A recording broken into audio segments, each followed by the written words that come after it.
My sister declared her wedding on my big day. I didn't argue. I planned revenge. People always said my sister and I were close. That was the lie my family liked to tell. The truth. We were never equals. We were competitors, whether I agreed to it or not. My name is Claire Bennett, and I was 32 when my younger sister, Lily, decided to ruin my wedding without raising her voice or spilling a single drop of wine. She didn't scream. She didn't argue. She didn't even pretend it was an accident. She smiled. And that's how I knew it was on purpose. The engagement everyone waited for. I had been with Ethan Miller for 5 years. 5 steady, quiet, grown-up years. We met in Chicago when I was building my marketing career from the ground up, and he was still sleeping on a futon in a studio apartment. We grew together, new jobs, better places, real conversations about the future. So when he proposed on a snowy December night at Lincoln Park Conservatory, I cried so hard the security guard handed me tissues. We announced it at Christmas dinner. My parents were thrilled. My aunt cried. My cousin asked about the venue. Lily clapped. Just clapped. No squeal. No hug. No tears. At the time, I told myself she was tired or distracted. I should have paid attention to the way her eyes never left my ring. Choosing the date. Ethan and I didn't rush. We wanted spring, warm but not humid. May felt perfect. After checking venues, photographers, and Ethan's work schedule, we settled on May 18th. I told my family in our group chat. Mom replied with heart emojis. Dad sent a thumbs up. Aunt Rachel asked about hotels. Lily reacted with a single message. Cool. Just that. Cool. My sister's announcement. 2 weeks later, Mom invited us all over for Sunday dinner. Lily has something exciting to share, she said over the phone, her voice sugary. I didn't think much of it. Lily had been dating Jason for about a year, on and off, dramatic, social media perfect. Engagement rumors had floated for months. So when Lily stood up at the table, holding Jason's hand, I already knew. She flashed a diamond ring that looked suspiciously bigger than mine. We're getting married, she announced. Applause, cheers, gasps. Then she added, on May 18th. The room went silent. Forks paused midair. My heart dropped straight into my stomach. I laughed, because surely this was a joke. Very funny, I said. You almost got me. Lily tilted her head. I'm not joking. Mom frowned. Lily, honey, that's Claire's wedding date. I know, Lily said smoothly. Is that a problem? She looked directly at me. That's when I understood. No one took my side. I waited. For my mother to say something. For my father to step in. For someone, anyone, to acknowledge how insane this was. Instead, Mom sighed. Well, venues are hard to book. Dad shrugged. There are lots of weddings in May. Jason avoided my eyes. Lily smiled like she'd won something. You can't seriously expect me to change my date, she said. This is what works for us. I felt my throat tighten. You picked the same day on purpose. She laughed lightly. Don't be dramatic. That word, dramatic, was Lily's favorite weapon. Anytime I objected, I was dramatic. Anytime I was hurt, I was sensitive. Anytime I stood up for myself, I was selfish. Ethan squeezed my hand under the table. We already booked everything, he said calmly. The venue, vendors, flights. So did we, Lily replied instantly. I knew she was lying. I could tell by how fast she said it. Why she did it. Later that night, Ethan asked the question I'd been avoiding. Why would she do this? I stared at the ceiling. Because Lily had always needed to win. She was the pretty one. The charming one. The one teachers adored and boys chased. But I was the one who moved out first. Built a career. Found real love. This wedding wasn't just a date. It was proof that my life wasn't secondary to hers. And she couldn't stand that. The family pressure. The calls started the next day. Mom, can't you be flexible? Dad, it's just one day. Aunt Rachel, you don't want to cause drama before the wedding. Every conversation ended the same way. Why couldn't I compromise? Not Lily. Never Lily. She never called me herself. She didn't need to. She already had what she wanted, chaos. Her little comments. Over the next few weeks, Lily became unbearable. Oh, our guest list is filling up fast. We booked the ballroom downtown, much bigger than yours. Jason's family is flying in from everywhere. She posted countdowns on Instagram. Same date as mine. People started messaging me.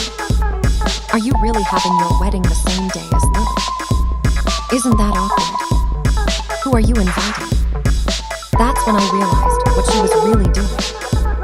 Forcing people to choose. The moment I stopped arguing. One night, Mom called again. Claire, Lily is very stressed, she said.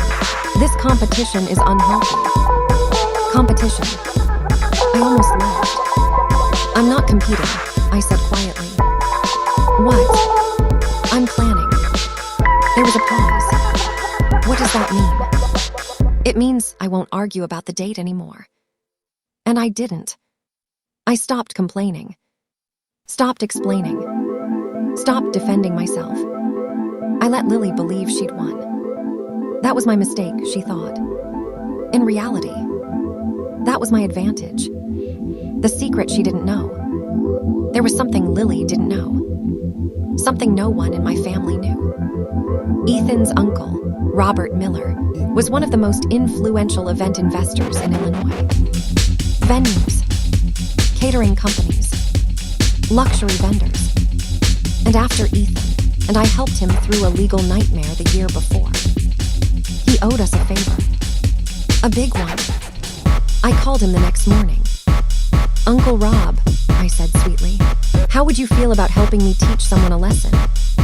He chuckled. Oh, he said, I was hoping you'd ask. Let her think she won. I attended Lily's bridal shower. I smiled. I toasted her happiness. I complimented her dress. She whispered in my ear, I'm so glad you're being mature about everything. I smiled back. So am I. She mistook my calm for surrender. That was mistake number one. The guest list wore. Then came the invitations. Friends started calling me. I got Lily's invite, but not yours. I don't know which wedding to attend. She said you changed your date. Changed my date. I confronted Mom. Oh, she said awkwardly. Lily told people you were thinking about it. That's when I knew. She wasn't just sharing the day. She was erasing me. The first move. 2 months before the wedding, Lily made her biggest mistake. She sent me a message. Just a heads up, Jason and I booked the Grand Rial ballroom. Hope that doesn't conflict with anything. The Grand Rial. My venue. The one I had booked first. The one that required contracts, deposits, and approvals. I forwarded the message to Uncle Rob. His reply came instantly. Oh, this is going to be fun. By the time Lily booked my venue, I was no longer angry. Anger clouds judgment.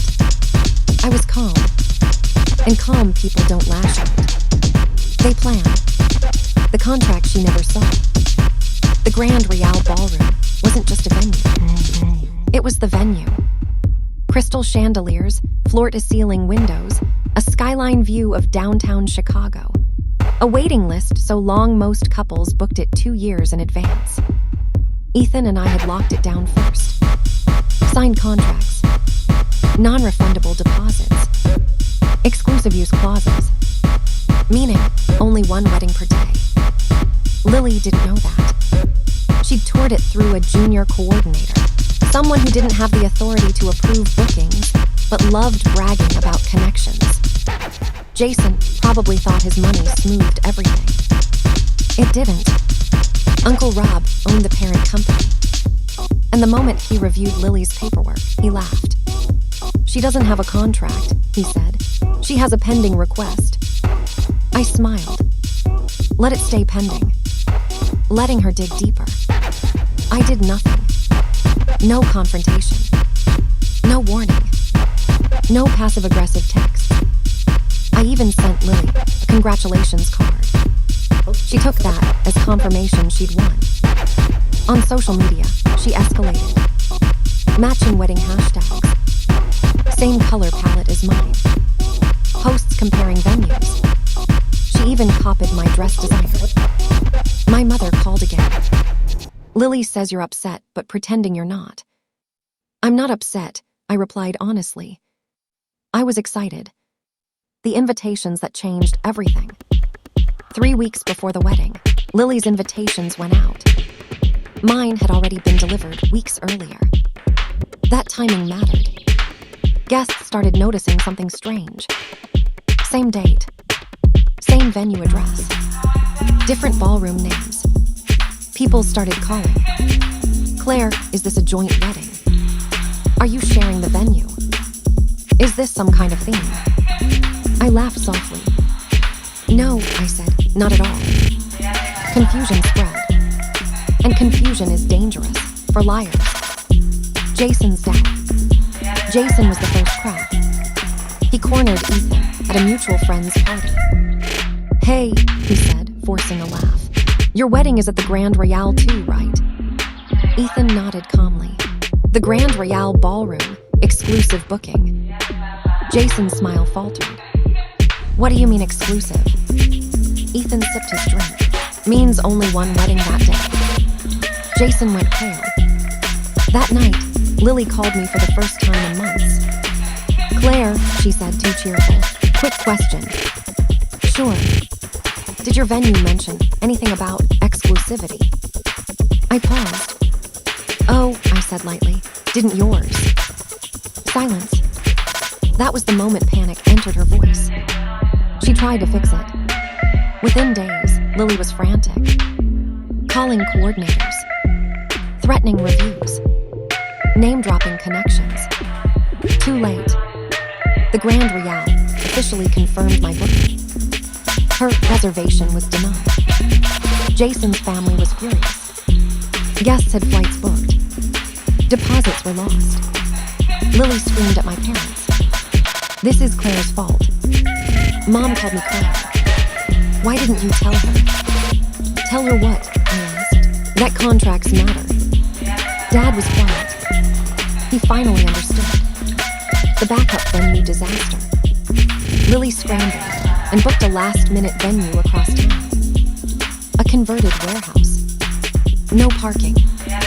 No soundproofing. No air conditioning. But she pretended it was intentional. Industrial chic, she posted. Her smile looked tight. Jason looked miserable. The final twist she never expected. What Lily still didn't know. Uncle Rob also owned the catering company she booked. The same one she bragged about stealing from me. 2 days before the wedding, they called her. Supply issues. Staff shortages. Contract cancellation, fully legal. I didn't touch it. Rob did. All above board, he said. She signed the flexible clause. Lily lost it. She accused everyone of sabotage. She posted vague Instagram stories about betrayal and jealousy. People started asking questions. And once people start asking, truth follows. My wedding day, May 18th, arrived bright and perfect. Sunlight spilled through the Grand Royale windows. My dress fit like it was made for me. Ethan cried when he saw me. Guests filled the ballroom. Friends, colleagues, relatives who chose us. Phones buzzed quietly. Lily's wedding was already unraveling. The warehouse AC broke. The caterer was replaced with cold boxed meals. The sound system failed during vows. Someone live streamed it. I didn't watch. I didn't need to. The public realization. During our reception, whispers spread.